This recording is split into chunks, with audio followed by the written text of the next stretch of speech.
maybe this is starting a new trend, at least for prototyping companies to follow that, and especially with 3D printing and 3D printing getting very strong. I could see that being a very real possibility. The thing is like, when is all the team trucks going to have 3D printers and we just 3D print replacement parts?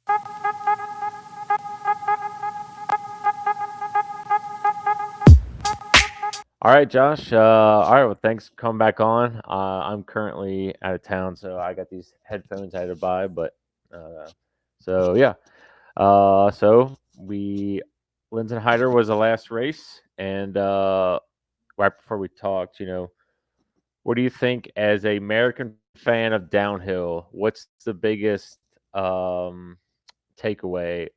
Dakota kind of crashing, if you want to call it crash, slipping out, or Perion taking the last 3 out of 4 races. What's the biggest takeaway from that? Yeah, so I mean, Dakota's fall was definitely heartbreaking for all of us Americans, hoping to get a top five or maybe even a top three or a win, because he definitely was on pace. He has had a lot of green splits during that run, and unfortunately, it just a little bad luck right there before that drop, bad spot to wash out, and that happens. When you're racing on the limit, things happen. It's just part of it. Um, but man, Perion, like, we know the French are fast. As the whole world know the French are fast, and he's arguably the fastest of the French. Um, so to see him doing well as an American, like, always, of course, hurts a little bit in the sense of like, man, we wish we could have that spot for some North American representation, like be a Canadian or a United States racer.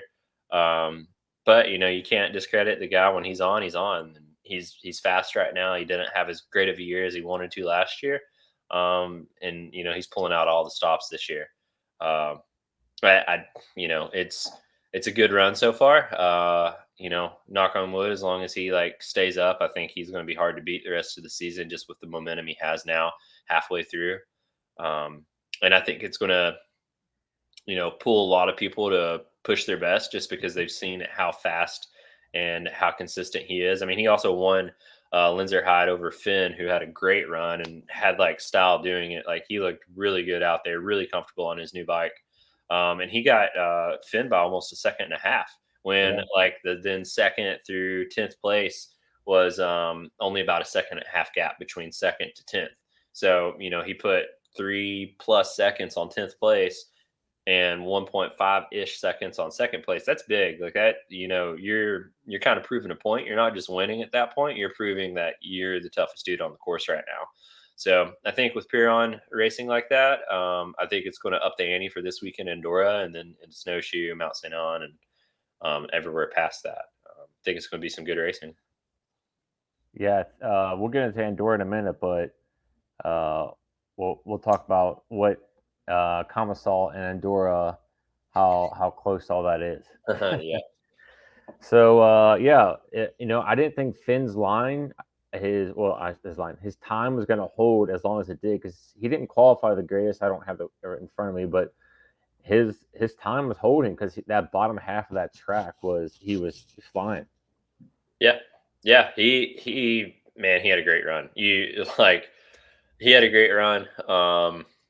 Somehow Purion just pulled out a better run somewhere. But no, Finn had a absolutely outstanding run. He had Yeah, some lines and some tucks and some speed and spots that no one else had. And he was still like, he didn't have like some of the fastest splits like overall. Like, he didn't have like maybe segment 3 to 4 or 1 to 2 or anything like that as like the overall fastest split, but he stayed consistent the whole run. While a lot of people got a little choppy in some of the lower spots where it got into some of those like rougher, looser turns and like really punchy sections. He just stayed consistent, had a faster like last 2 splits that really pulled him to the top there. yeah. On that one, I don't know if it's before or after the step up. Those guys were like like scrubbing or overshooting. That I can't think with a rider. He like came down the front. He like put his hand up like, I'm good. Oh Uh, yeah, yeah, yeah, yeah. I remember seeing that like nose bonk wheelie counted out, and it was a yeah, little sketch. I forget who that was. They ended up having a good run still. Like, it didn't affect them too much, but it was definitely right on the edge of like yeah. 1 inch less travel or like a foot shorter on the jump would have been a OTB kind of situation. It seemed like, but yeah, I remember that. I can't recall who it was though. And then Greg Menard, I mean, the goat, just a nice three. Like it's quiet. It was like quiet, like, but it's just that's how he is. It's Yeah, smooth. It doesn't. It almost like when he's riding, it almost is like if you didn't show the times and he got to the bottom, I was like, he's probably way down there. But it's just the way he rides. It's crazy. yeah, yeah, completely, man. He's consistent. I mean, he's Mr. Consistent. That's why he's been doing this for 20 some years. That's why he's got more wins than anyone else on the circuit at the time. And like, um, he didn't have a good run here last year. So I think being smooth and consistent was probably his like lesson learned from last year. Is just like, hey, let's just put in a lap here. Let's not put in 2 laps or 2 years in a row without getting a finals run in. That's always something that really bums a rider out, is to feel like a track has defeated you. Because you're racing the track. You're racing start to end point. The track's what you're racing. You're out there by yourself. It's a time trial, and to like have bad luck at a place 2 years in a row really really hurts the feels. So it was good to see Greg get a good clean run in there after having some bad luck last year. But yeah, Yeah, he was smooth, and it's good for third place. Greg's if Greg puts a smooth run together, it's good for a top 10 almost every time. So yeah. Speaking of like that team, the syndicate team, what's kind of happened with Laurie? He's kind of just kind of tailed off. You think there's an injury that maybe, or is just something's kind of changed there? who is that on the syndicate team? Lori.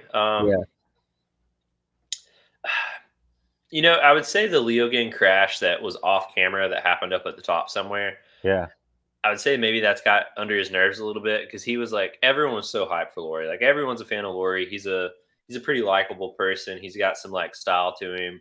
I mean, his riding speaks for itself, and he's in last year and a few years leading up, he's been like on the podium, right on the edge of like consistent breakthrough and like big wins and stuff like that. So I think that he was probably carrying a lot of pressure on his shoulders, as most top riders, Red Bull athletes, Santa Cruz athletes, so on and so forth do. Um, but it's sometimes hard to recover from like a fall in a bad race. You just want to maybe stay consistent, get down the hill, stay protected, and like end up in the top 10. Like some guys decide like, all right, this isn't my year that I'm going to dominate all the races. Like, you know, Piron's already won 3 of the 4. It's obviously right now his year to be this guy. Let's just stay consistent and grow, learn the new bike, learn the new setup, and bust wide open. These guys are on multi-year contracts, so it's usually a long-term plan. It's not, just the next race isn't like end all be all for them. They're looking at the 3-year plan in some cases. So no, okay. he's definitely not like down and out. He can Yeah, win yeah, any yeah, day. yeah. I thought, yeah, like I was kind of probably feeling the same. Had like that crash, and he's kind of like, that's just not. That's just kind of like maintain something here. Yeah, for sure. Uh, so Benoit, like you said, he's top five. Yep. And you were kind of saying, hey, he could be up there.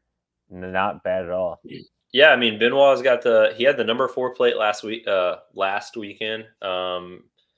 I don't know what he's at this weekend. He might have moved up. I can't recall what the standings were, but you know, Benoit he's consistent, man. Like you'll rarely see him have a bad run. Like we saw it at Leo Gang. He was set to win. And he cracked under the pressure and Matt Walker got it. But Yeah. man, that dude is so close to winning a race. It like hurts that he hasn't won yet this season. So Benoit is getting there. If he ends up retiring without a World Cup win, I will feel for him because he is definitely due for one. So definitely look for him for more podiums, if not a win soon. Yeah. Yeah. The top 10 was, Matt Walker. He was, the race before Leo Gang. And Hmm. then, I was really surprised with Bernard Kerr, top 10. Not, he Yep. kind of hovers around that 15 mark, and to see him in the top 10s, that's awesome. Yeah, he put a really good weekend together. Yeah, he got a single digit, so that's huge for him. He's not had a whole lot of those recently, so that Yeah, was big. very big. Uh, let's see who else we got here. Deprilla, he finished 10th. Is there anybody out of here that you think think Well, Aaron, probably dropped 11th or kind of place. went is Oh, yeah, well, yeah, I was just yeah, gonna say Aaron in 11th. That's huge, like American wise. We've not seen Aaron up in the like top 20s a lot last year and at a little bit at the beginning of this year. Um, I forget, maybe it was Lords or Fort Bill, one of the two, but he like didn't qualify. But now right, to see him like yeah, getting stuff figured out with the prototype intents that they've been playing with and getting up into these higher placements is pretty inspiring for all the Gwen fans out there that are just waiting for him to get his win again. He's definitely trending in that direction, and it looks like things are going well for the Intense team and like what they got going on there. So hopefully we see another good performance from Aaron for the rest of the year, because that's a pretty big comeback. He was down there in the consistent results of 40 place and back. Um, so this is big. That's big come up for him. He might, if he has a good weekend this weekend, I'd say he'll get back into protected status, which is, what everyone wants. Like you really want to be top 20 and have that P beside your name on the results list and know that if you have a bad qualifying lap, your weekend's not over with that and you still get to race the next day. So yeah. yeah. I know you said we were talking about Bruni, how he like had a really crappy qualifying. Yeah, Mhm. so can you go into protected a little more? I was trying to explain it, but and I just was I couldn't. Yeah, so the top 20 are protected. And I think the rule is like something like if you end up top 10 overall, you stay protected all year the following year. So, and top 20 it goes off the UCI points. It goes off of the World Cup ranking for the series, of course. And basically, like, let's say you're plate number 15, and you fall in qualifying. Well, since you're 15th, um, you're protected. That means that you still get to race on Sunday. And the way they work it in, they have a special algorithm for like where you would start because you'd crashed in qualifying and been like maybe 120th and not made the cut, and they like have a special place that person would start at. Um, but the thing is like uh, protected riders have typically they're the last 20 ish to start. Um, with a few mixed in there that maybe are not protected that had a really good qualifying and such like that. They have bigger gaps between each racer. The track is like sometimes faster, it's later in the day, sometimes it's drier and looser, but sometimes it's more packed in and faster. So there's an advantage to going last a lot of the time. And you also have, from the mechanic side of things, you have a lot more time between your last practice run in the morning, which could be at like 11 or so o'clock, maybe, depending on, how the morning's gone and how long the course is and everything. Um, you have more time between that and when you like start. So if something does go wrong in practice or you know it's muddy, for example, and it just takes more detail to clean the bike, you have more cushion time. So the protected really is a card that can be strategically used if the rider and the team kind of knows how to like use that extra time that they have to like you know, check all the boxes twice kind of thing, have more time, have time to like have a proper lunch and warm up and everything like that between race run and practice runs. Okay, cool. Mhm. So we didn't talk about it, but I noticed his name kind of keeps popping up on there, and I don't really know the guy too. Is Andreas Cole? Cold. Yeah. Yeah, Yeah. Man, he had a killer run. He had actually some of the fastest splits up top and then just kind of maybe he knew he was on a heater of a run and like toned it down just to make sure you could like get to the podium. And he got fourth last weekend. But yeah, man, Austrian rider, super fast. Uh, Great performance by him. Seems like the Atherton bikes are doing well. You got Charlie Hatton up there in the mix too. yeah. He's in the top 10 rankings right now. I think he got top 10 last week too. Yeah, he got seventh. So hey, something's going right for the Atherton bikes and like what they have figured out. The bikes may look simple and kind of weird, but they're super adjustable with the way that they can be made. So seems like it's going good for these guys. And yeah, Andreas put down a great run. And yeah, my guess is that he didn't want to come unglued and just wanted to stay up. So he might have Yeah. just turned it down from 11 back to 10 kind of thing. I've never saw the Atherton bikes in person. From just a viewpoint, I don't know. They look want to say look different. They just look, I don't know, they look squarer than some other bikes in a sense. But you see one in person. What do you? And a follow up question to that: are they available to the public? Yeah, you can buy them. I don't know if you can buy them in America, and I don't know how long the wait list is because they have like crazy amounts of sizing. So like I think they're 3D printed or maybe like carbon molded, but like your head tube is a piece, and then they have a tube that they pop into the head tube and like glue it up. So it's like a carbon tube that they're gluing into another tube. So it's like if you want your front triangle to be X from head tube to seat tube, and you want your rear chainstays to be X length, they can build that for you because of the way they're all manufactured. So it's very Wow. like detailed and like offers a lot of range if you're looking for a certain reach or for a certain stack or bottom bracket height or anything like that. Apparently, it's all doable, and I'm pretty sure they're available. Maybe just enduro bikes or just downhill bikes or one of the two or something's available. I'm not sure, Yeah. but they look pretty good. They have a very traditional, I guess you could say, like looks like a Trek kind of like linkage. Vertical shock mount, Yeah. rocker link, normal direction of top tube, down tube, seat tube, chainstay, all that stuff. Um, Looks normal, but it looks good. I've not ridden one. I have seen them in Europe and stuff, of course, from the Atherton team when Yeah. being over there. But like, I would like to ride one just to see what it feels like. I'm really curious if there's like a lot of flex or a lot of noise or anything with just the way it's made. But yeah, it's definitely something interesting, and I'll be very interested to see like here in 2 or 3 years if someone else tries to adapt that like model and like the way they're building those bikes. Because in theory, from a mechanical standpoint, it seems like a very easy way to start building bikes. If you can have a tube and you can have a head tube and you can just start gluing stuff together, like, hey, I can do that here in my basement bike shop, right? Um, so yeah, it'll be very interesting to see kind of how that progresses and like if it changes the industry and changes the way that things are happening. Finn's prototype bike kind of is the same as like what an Atherton is in the sense of like you can tell it's like two different pieces for like your Yeah. lugs, like your seat tube and your head tube and your top tube and all that meat. Like you can definitely tell it's like glued in tubes, which is kind of what the Athertons are.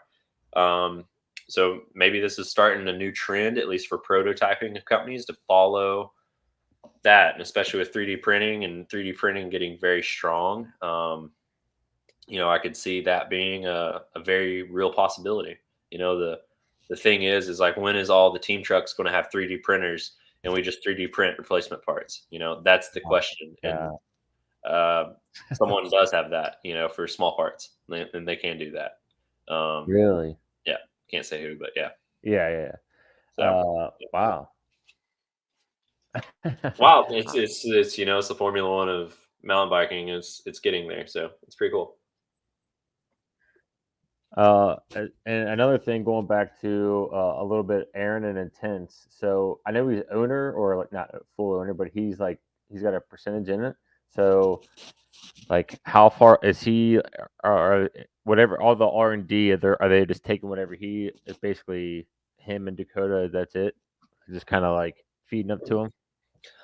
So partially, Aaron is got some skin in the game with Intense as a Okay. company, and then he is the team owner of Intense Factory Racing. So like Okay. he's the team owner, team manager. Like he's got his program set up the way that he wants it to be ran, and like from his experience and everything. And that was one of the reasons that Dakota was pretty attracted to it. Like Dakota, I think, really liked what Aaron kind of set up as far as a program, and like wanted to learn from Aaron being, pretty wise in the sport from an American standpoint, and like how to make a better career for himself. Because Aaron has obviously done a really good job as far as like making a career for himself, earning good money, being smart about how he approaches things, and so on. Um, so I know that Dakota, and I mean, I'm assuming too, Aaron has been playing a lot with the bike design, and like kind of the platform that the Intense bike is sitting on is a standardized platform. But that thing is all aluminum. It's tough aluminum. It's got some girth to it, and with that, they can change things out, and they can change, you know, rocker bars and shock positioning and dropout positioning and all that stuff, which changes the geometry of the bike. Like all that stuff's predetermined. Like if we change drop out to this reach and we change shock mount to this mount instead of this mount, then it's going to change head tube here, bottom bracket height here, and reach here. And so all that stuff, of course, is known by the engineer. The engineer is, he's a pretty intelligent dude that knows a lot about suspension. Um, so with that, and that's all the detail I'm comfortable saying there. But like the detail with that is that this guy really understands the suspension side of things. He's been in that part of the world before. So like he knows how to change the frame to make that shock work more linear, more progressive, and get the right kind of feel that Aaron and Dak are going to want and make a better bike out of it. And that could be, and maybe they're going to even work on changing that between courses. Maybe they want a progressive one at one course, maybe they want a linear leaning at another course. And so that can all be changed with shock mount positioning, and essentially the linkage parts itself, with a very built frame that like the Intense team has.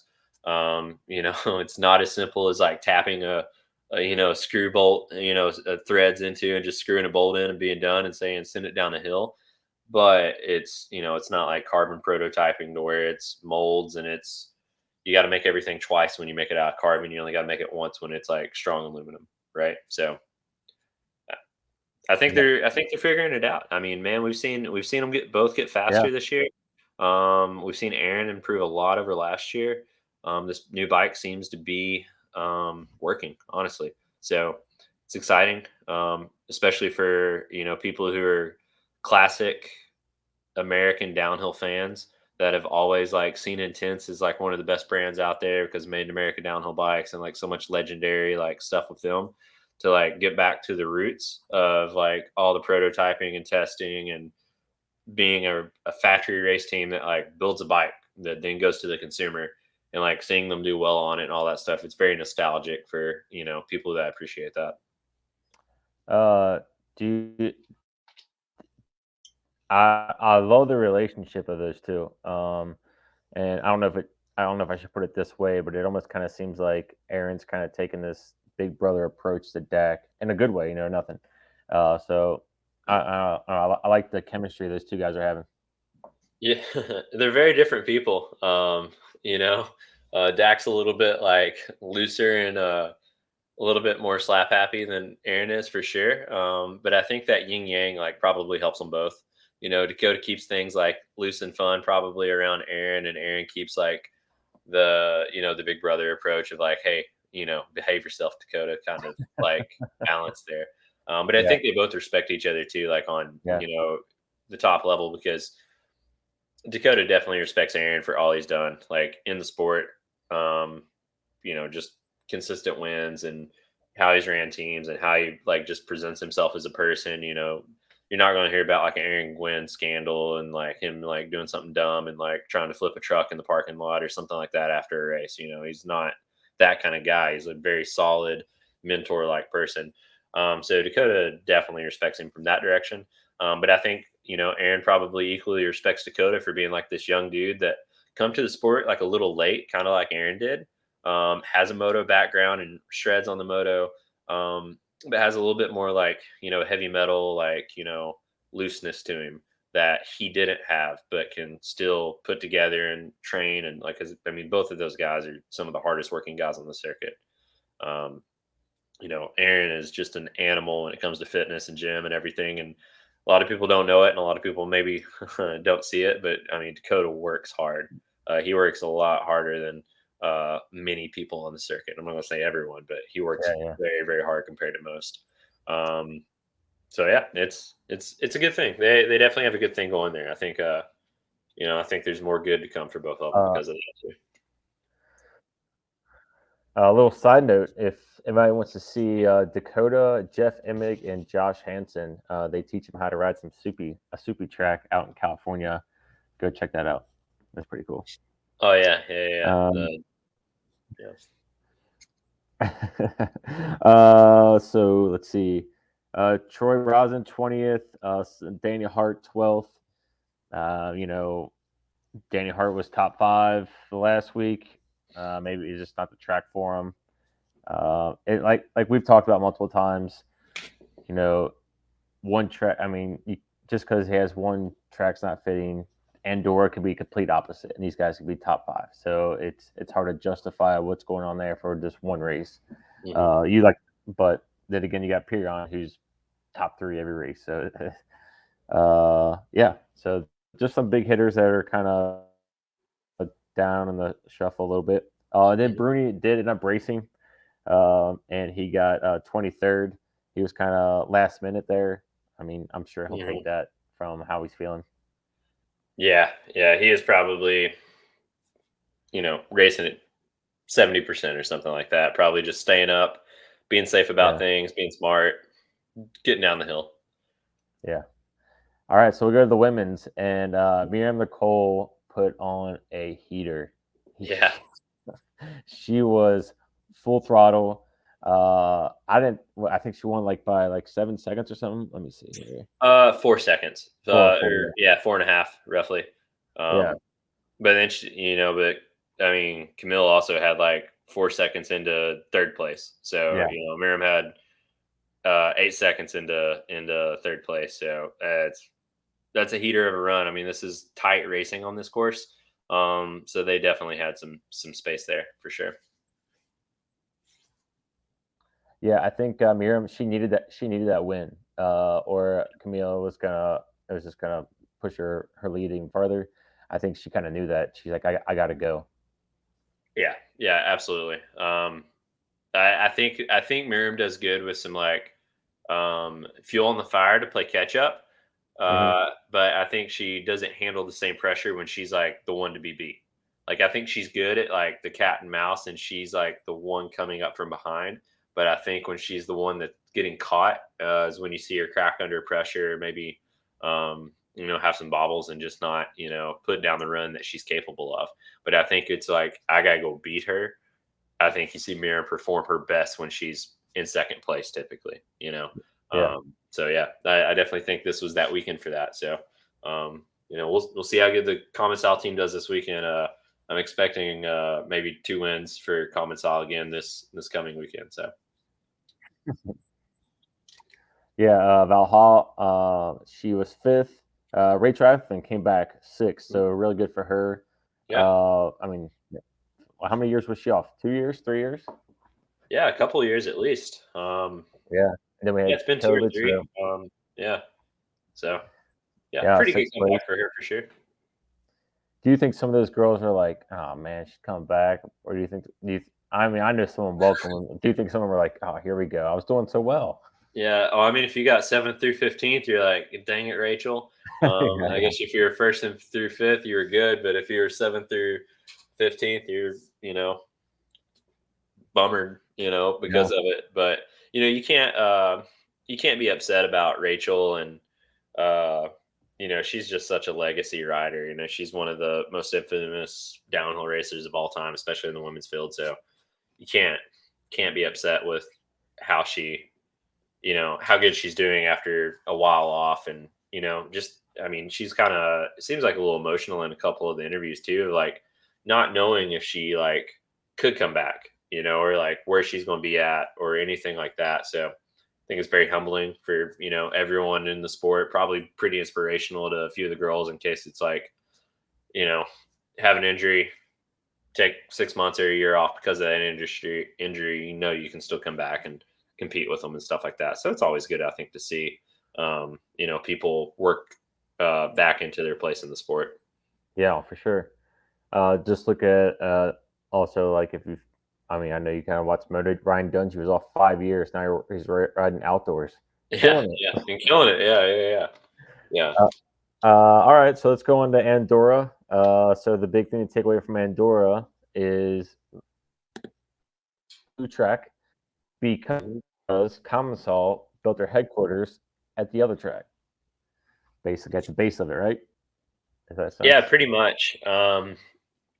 Like the finish area is basically like where they're. I don't think it's built yet, but I think it's like all under construction and like where they're building Commensal HQ. So they're based out of Andorra. A lot of companies and a lot of teams and stuff like that are. If you don't know anything about Andorra, it's like tax free. Not literally, but as close to tax free as you're going to get in Europe. Um, and so a lot of people want to be in Andorra. Um, so yeah, and I'll be honest, Andorra is a little bit of a logistical nightmare. I know a lot of people are having issues with it. And maybe that's why we see like a scattered time training, which we can talk about. Um, but there's mechanics that are scattered up and down the hill. There's shuttles. There's spaced out pits. There's just all this stuff, and it's a brand new track, so it's like getting ridden in. It's super dry there, so the lines are changing, which makes it kind of hard to figure out where you might want to race at and what the lines are going to be.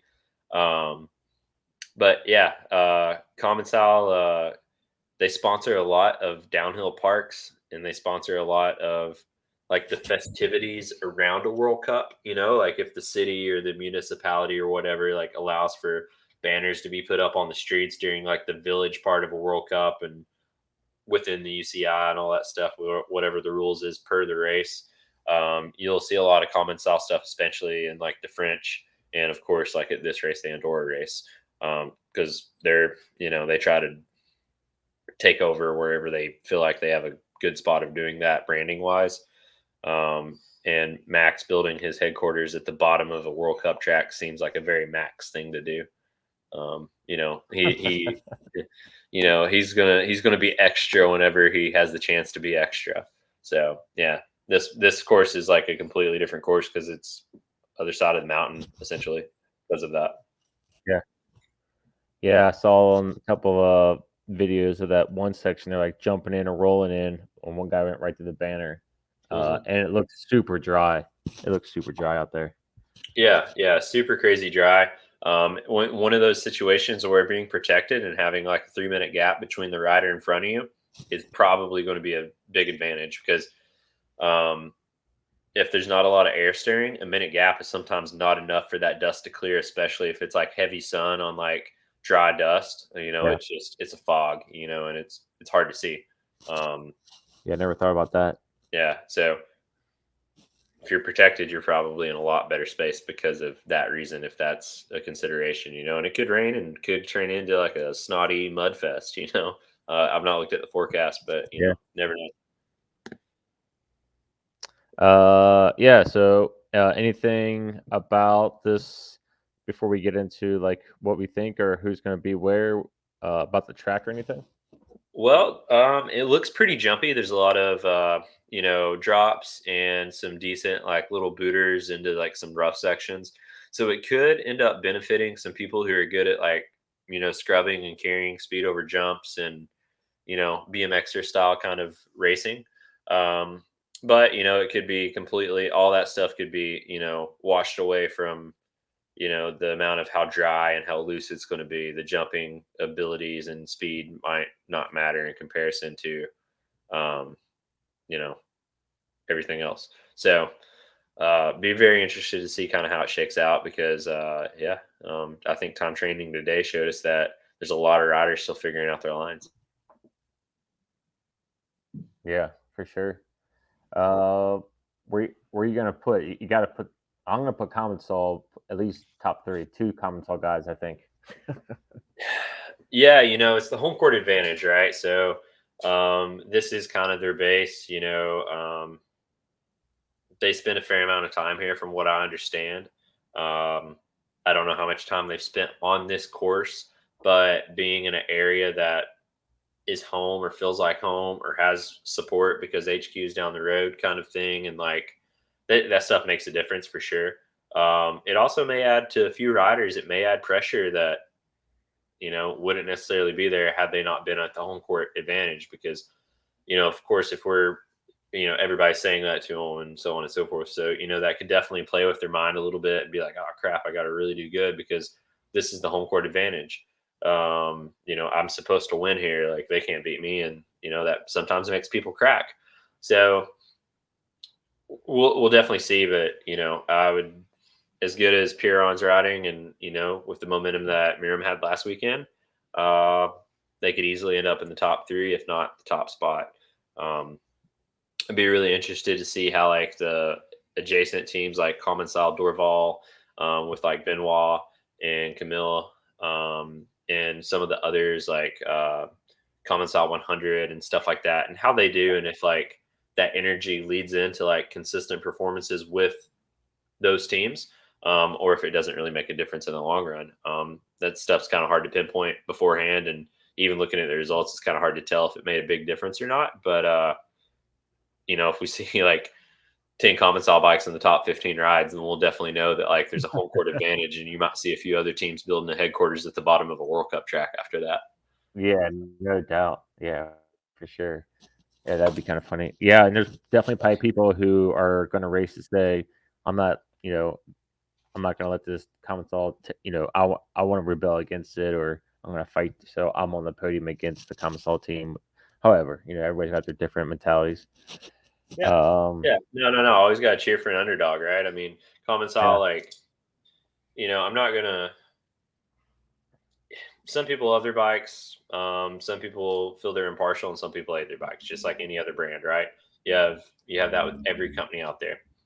Um, Common style, they shoot a shotgun that shoots a wide spray, right? So they get a lot of people yeah, on their bikes, and they have a lot of like mid to low level teams on their bikes. They have a couple of the biggest teams out there, but they also have a lot of low to mid level teams on their bikes, just to have a whole lot of people racing on common style. And not a lot of other brands approach it that way. But the difference is the owner, Max Common Style, is very into the racing. Like, I'd say that dude is going to have a heck of a time this weekend at the after parties, and it's going to be nonstop for him. Like, if he sleeps this weekend, I'll be surprised, kind of thing.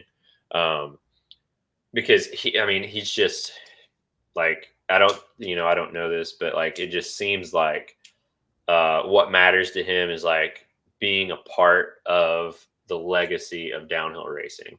Like, if they make money, cool. If they don't make money, whatever. Like, Max just wants to like have his bikes at the races and like be stoked about it, and just be there to like be shaking bells and yelling in the crowd, and at the finish line to hug his riders and stuff like that. So not a lot of brands are like that, especially not a lot of big brands, but they're definitely downhill heavy in the sense of like wanting to support that.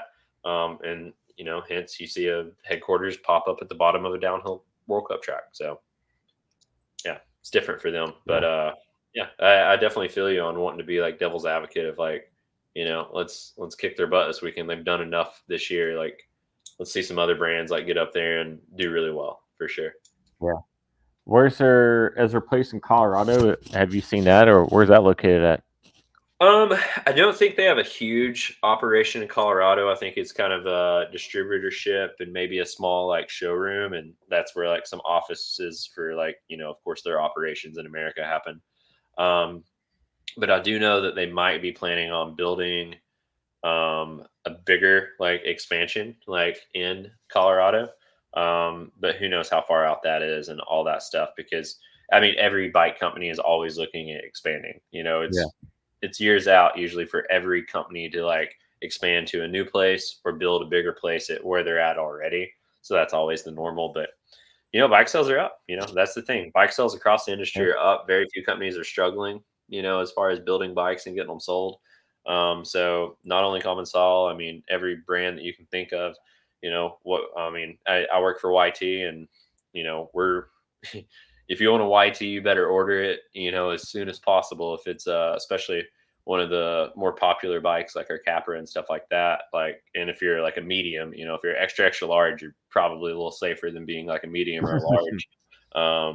But I mean, dude, like, people love mountain biking. It's the pandemic has been the best thing in the world for the industry, in the sense of like, people want to buy bikes and they want to invest in mountain biking. They have trails to ride and so on. And so you see brands like this like really stepping into the sport and committing to it. So I think it's a good thing for us people who are diehard mountain bikers that just continue to want growth. There's good things happening behind the scenes for a lot of brands in a lot of places for sure. yeah. And you got uh,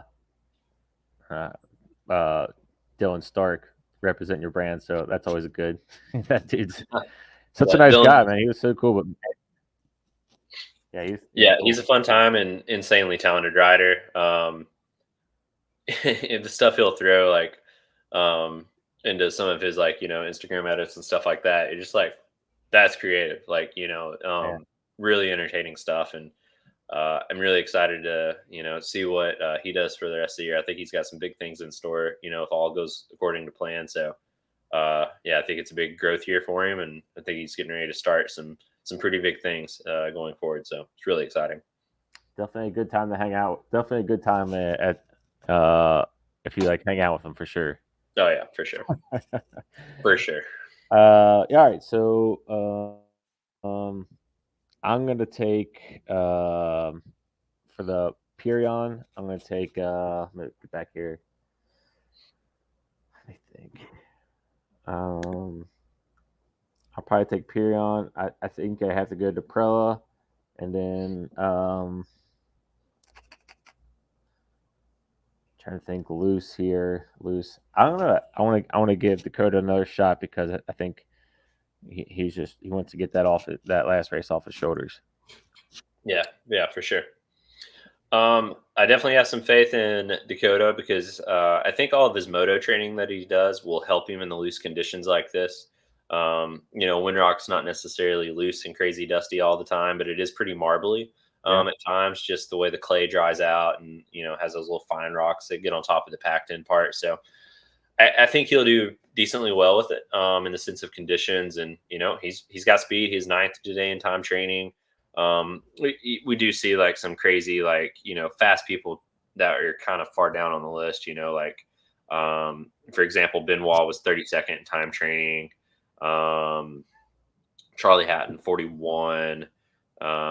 Angel Suarez, who's been doing pretty decent this year at 47. So, like, there's probably a lot of factors that go into like why time training might have not have been like a good indicator of results for the weekend, just it being a new course and the logistical stuff going on with like getting that figured out. Because today's the first practice day, today is the first day they figured out how the shuttles are going to run, timing on that, so on and so forth. So, um, anyway, I think that there's a good chance that Benoit could be up there because he's Mr. Consistent right now. Purion, good chance that he can win it because home crowd advantage kind of thing for Common Sol as a team, and he's spent some time in this area, and he's just been on fire this year. So good chance he could be up there. But I really could see Finn being in the mix. I think he's really Oh yeah. enjoying that new bike. He looks comfortable on it. A few photos and stuff I saw of him from practice today. He looked comfortable in it. And then Loic had a fifth in time training, so maybe Loic's like maybe he recovered from last weekend's race, and he's like, all right, no, I'm good. Like let's do this. Maybe the less like, I mean, the track looks pretty brutal. Don't get me wrong, but maybe this track just doesn't hurt his shoulder and stuff like that. Like Lenzerheide did. Maybe it just feels different. Maybe the looseness is like a softer kind of blow to the shoulder, and they just have some things figured out from last weekend, and maybe that one extra week's enough to help him like get back to the Loic we know as a typical top five rider. Um, and then as always, I could see Greg pulling out another top three. He does good in loose conditions. I think his height will help him if there's like a lot of breaking bumps and like really like chattery junk that just gets starting to form in the loose conditions. I can see him pulling out of that and absorbing that pretty well. And then for the girls, I think Blanche is the one that might be to beat. If Miriam can hold it together, yeah. Um, you know, but I feel like Blanche is consistent enough to really fight for the win again.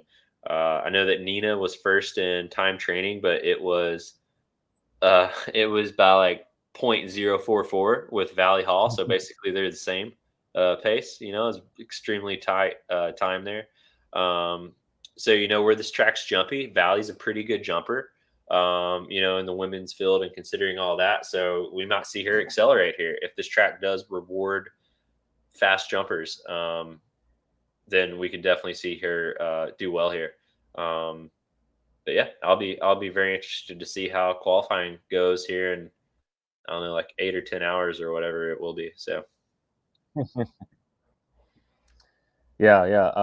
I don't know why I let Finn slip my mind, but yeah, hopefully he stays in the top five. Definitely a big fan of his, and yeah, it'll definitely be interesting. Kind of don't want to beat the dead horse, but like I said, like we've said before, so many good riders in the top 15, top 20 that could easily podium. Mhm. So it's interesting for sure. Yeah, Uh, and times are tight this weekend too. Yeah, the top 10. Lori got top 10th in time training today, and he was 3.8 back off of Loris Vergier, who was the fastest in time training today.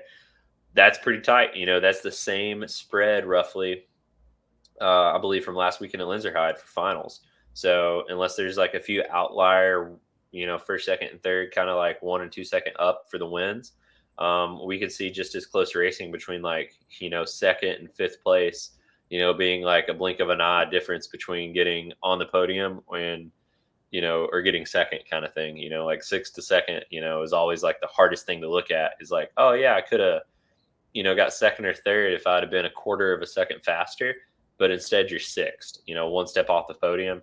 That hurts. yeah, That yeah, always is like, geez, man. Like I could have got that quarter second in so many places, or whatever, half yeah, a second, or even 1 second. Like could have made that up with like two extra pedal strokes somewhere. Like, come on. So yeah, that always hurts, and I think we'll see that this weekend. I think it'll be only a second or two dividing the podium. Here's my cat. yeah. My cat was like right here too, and I was like, no. Yeah, he's visiting. He's wondering what's going on. So, but yeah, I think it'll be good. Um, you know what? We didn't we lost in I shouldn't say lost. We had an American get hurt last weekend. Yeah, forgot We about lost. that. I almost said it again. We lost Shaw. We lost Lucas Shaw to a wrist. Was it wrist? Yeah, Yeah, wrist wrist, injury. arm, kind of stuff. Uh, Yeah, do you? I mean, we obviously know where he crashed. Can you recall what that part of the track's like? yeah. Do you So that was remember? like man. It was just it was steep and loose through there. I mean, it's steeper in person than it is on camera every time. If it looks steep on camera, it's real steep in person. Yeah. And it was one of those spots, and looked like his back tire maybe either slid out on dust, or maybe there's like a off camber slick root that had just got polished up from everybody's tire, and he just didn't have the weight on it like he needed to, or had too much weight on it, and it just got him like high sided, it looked like, and then flipping. And it was a fast section. I mean, it's one of those that you just like kind of dive bomb through and like take the straight line and just chatter it out through the bottom and dodge a couple trees and go on about it. It was a little bit different from last year, but all in all, pretty similar. And like how those couple sections are. Um, and man, it sucks. Luca has bad luck. He had the kind of humorous crash at Fort Bill with like the slide Yep. down the backside of the jump, and then he had a couple crashes and stuff last year as well. Um, but he was on pace. He's having a good run until that point. So big bummer for Luca. I know those small breaks and getting into the wrist and everything for a downhiller. I'm not gonna say it's the worst type of injury, but it's definitely not one that you're gonna choose over a list of injuries if you're gonna have one. Stuff hurts. It's hard to heal. It's easy to re-break. I think a little bit of that could have been an old injury that got hit again, kind of Yeah. thing. So yeah, super bummed to see him in a cast and not racing because he's doing good right now. And it's a pretty big bummer. So hopefully he's back in time for um, Leger and Val d'Isole towards the end of August. I highly doubt he'd be back in time for Snowshoe or Mount St. On with if he's in a cast right now. It's pretty optimistic. So hopefully he's good by the end of August to hit the last couple rounds of the World Cup. I want to say I want to see an American, or hopefully an American gets on the podium, because this could be huge, because now right after that you got nationals followed by snowshoe, so there could be good. There could be some momentum there for sure. Yeah, definitely. And Luca being hurt now, not racing mountain bike nationals, it'll be interesting to see maybe some of the more local, like non-World Cup frequent racers could end up being in the mix on the podium at nationals now. That takes one of the big names off of the table there. So it'd be really interesting to see maybe who gets the sleeve this year. And I wouldn't be surprised if a couple of the World Cup guys that are Americans skip nationals, because the sleeve's cool, but you know, coming from Europe to Colorado to snowshoe, all back to back to Yeah, back, like that's pretty rough. And like maybe you need a week off. yeah, Bodies need time to heal. I mean, these guys go through a lot. They're doing ice baths, they're doing hot cold baths and stuff like that almost every single night of the week during race weeks. And that's it's one of those things you gotta ask, like, is it worth the extra weekend of racing just to go for that sleeve and get $100 or something from USA Cycling? And the question is probably, is it worth it to your sponsors that are paying you? Is the big question. Is like, hey, do yeah, you care if I do this? Yes or no? All right, well, that's going to determine whether or not I go race it. So that's probably going to be the determining factor for some. So yeah, be very interested to see yeah. The who sleeve, does or doesn't show up for that. the sleeve. Yeah, on a World Cup level, yeah, it'd be cool. But like, yeah, as if you're just like in the states, if you just race states, that would be big. Yeah, that would be big just to have that sleeve. Yeah, I mean, for the guys that like don't do World Cups and stuff but still race pro, um, getting that's big. I mean, maybe that's like a breakthrough moment for you to get a better sponsor and then make it to the World Cups. Yeah, Or a stepping stone towards that for sure. So I could definitely, and those guys will probably put more effort into the national championship than anything else if they're not doing the World Cups. Because it's also like qualifying points and all that stuff to get to Snowshoe or Mount St. On. So can definitely see some change ups there because of that. Um, but yeah, it's a lot of racing for these guys the next few weeks, especially guys that are trying to hit up Crankworks and all that stuff too. Like it's insane the next 4 or 5 weeks. And then I think they get like, if yeah. you're doing all that, you All get right. 2 weeks off maybe at most, and then you're back to Europe for the last couple rounds. This season's it's pretty demanding. It just feels a little more demanding than before, maybe.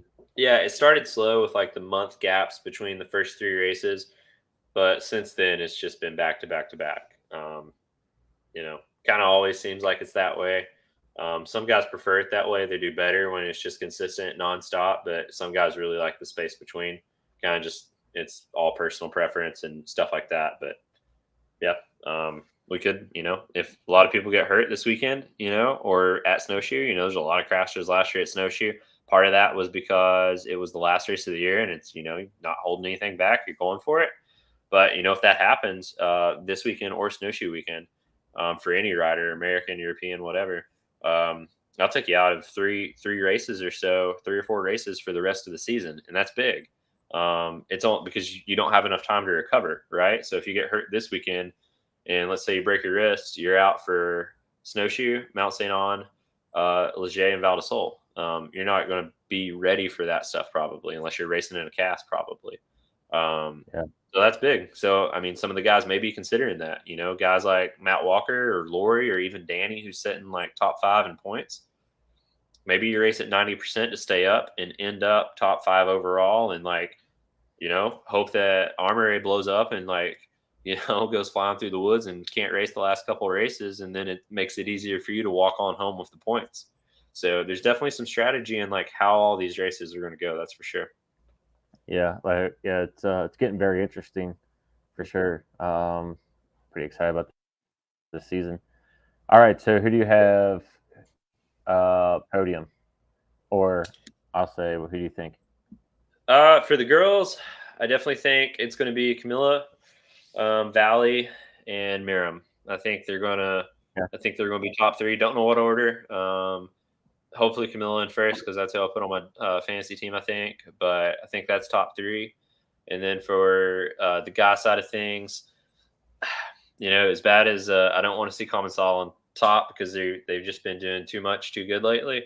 I would like to see. I mean, I think we'll see rather Puron in the mix.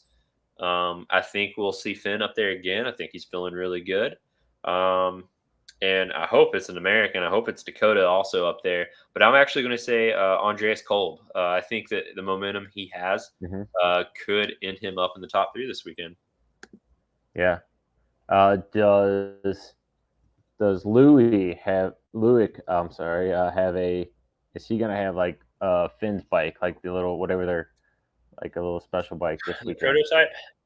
I don't Yeah, know. Maybe prototype. it's because he's still hurt. They're not wanting to put him on it just in case. Like, hey, what if the prototype don't work out? You don't want to hurt him more, right? But Right, I've right. not seen any photos of him on it, so I'm guessing he's still on the normal bike, and not the fancy covered up prototype. Um, and it could be rider preference. It could be a progressive versus a linear kind of difference between the two. And Finn might just like a different style than Loic. Like maybe Loic's not going to be on that bike. Maybe this is a Finn only kind of thing. I think that if Loic wasn't hurt, we could maybe see a little bit more of like who's on what kind of thing. And we could also maybe see a little bit more like press release or like mention about like why the decisions are different ways. But with Loic being hurt, they probably want to keep a little bit of that info in their pocket just so people aren't like misled by like Loic's bad result, possibly if it's injury relating, not being related to the bike. So maybe that's also why he is on the old bike. And so they don't see Loic on the new bike having bad placements and they're like, oh, the new bike's no good. Like, what the heck, specialized? Loic's got 40th place. Well, his shoulders fall apart is really why, and it's not the bike. Yeah. So there's a lot of things that are considered with that, because yeah, we see Finn doing good on it, but he might do terrible on it this weekend, and they decided to put it back in the bin, and he go back to the normal bike, and we never hear that bike or see that design ever again. You know, Wow. you never know. There's a lot of prototypes that get thrown to the bin if they suck. It's back to ground zero if it's not fast, and if something goes wrong with it that's like unfixable, it's back to zero, right? So I don't think that's the case. I think that they actually have something that's working well based on how good he's been riding lately. Um, but yeah, definitely interesting to see if we see that bike under more riders than just Finn this year for sure. All right, and I'll leave you with one thing if you can remember whatever comes to mind. What's some of the weirdest pre-race superstition you've seen from a rider? You don't have to give any names, but or you've heard of. Man, I see a lot of the dudes. Some guys wear like different color socks, different color gloves, like moto stuff like that. That's Yeah, a little bit for show more than it is just for yeah, anything real. Um, But man, like a lot of dudes are super in tune with their warm up. Some guys do you'll drop a ball and like here I got a volume spacer here on my desk and like the mechanic will hold it here, um, and like hold one in each and then like drop one of them and like it's their responsibility to catch it and like just wake up their senses and then like some of them have like the lumpy balls that like bounce all different directions and they like have to like throw it and catch it and throw it and catch it and so on and so forth and then like the stretches that are like almost like when you see like a major league player like going up to the plate that's like doing all this yeah. stuff like before they go up to Grabs. bat. Like, dude, some guys have stretches like that and the click of the hills. And I used to do that stuff like getting into the gate to race Solemn or BMX. Like I would like push on my feet like a certain way and like set my heels into my shoes and like do a last like tightening of the strap and various things like that. And that's pretty minimal compared to like some of the routine that these guys go through. Um, some guys are pretty it's not like they don't trust a mechanic situation, but it's a I want to do this just because it's my fault if I don't like it or if I have someone to blame, and they'll set their pressures in their shock and their tires. You know, like yeah, anyone can read 95 psi or whatever on a fork, right? Anyone can read whatever, but like some guys are just superstitious with like I want to be the last one to touch it, maybe out of superstition, but also out of like I can't blame anyone else if like something happens. It's I touched it last, so it's my fault. So and because some Yeah, guys like feel guilt and like that kind of leads into a superstition and so on and so forth like that. So lots of interesting things like that. You'll see some interesting like shakes, like green, lumpy, like blended stuff like protein shakes and energy drinks and just God knows what, like up at the top of the hill. And some guys like struggle to eat too on race day, like the yeah, nerves get to them and they can't hold food down. Um, so that could be a supplement for some of that. Just yeah. yeah. I've seen I've been to a GNCC race, and this is in like pro class. It was like a.m. Like whatever 10 a.m. class. These dudes are over in the woods just packing, just one after another. I'm like, you're not even like, you're just racing for fun. You're not even like racing for a purse. You're over there, you got nerves, but it's pretty funny. Yeah. Yeah. But Definitely. my cross country days, I remember when I was racing like time trials, my XC shoes, I would undo the straps and strap them like 3 times before the race. My buddy's like, I think you got it, man. I think Yeah, you're just good. wearing out the Velcro. Yeah, Yeah. just wearing them out, man. Yeah, I've been there. I've ruined more shoes by like over tightening like constantly like that. Just doing Yeah. that over with them than anything. Yeah, I used to be really bad about it. Yeah. It's kind of like you're just, well, it's like you're just ready to go on the bike. Your adrenaline's ready, and you're just like, I guess I'll just do my shoes until we go or something. I don't know. Yeah. But yeah, Yeah, it's for sure. all right, man. Well, I appreciate it as always. Yeah, I'm for sure. sure we'll text during the race, and I don't think I'm going to make snowshoe. It's looking the other way, but I don't know. It could be a last minute as I'm driving where I'm going. I'm like, you know what? I'll just veer this way, but Yeah, there it's you going go. to be very last minute. But Yeah, for sure, man. Yeah, thanks for having me on once again, and we'll see how everything goes this weekend. all right, We'll talk to you after Andorra. All right, cheers.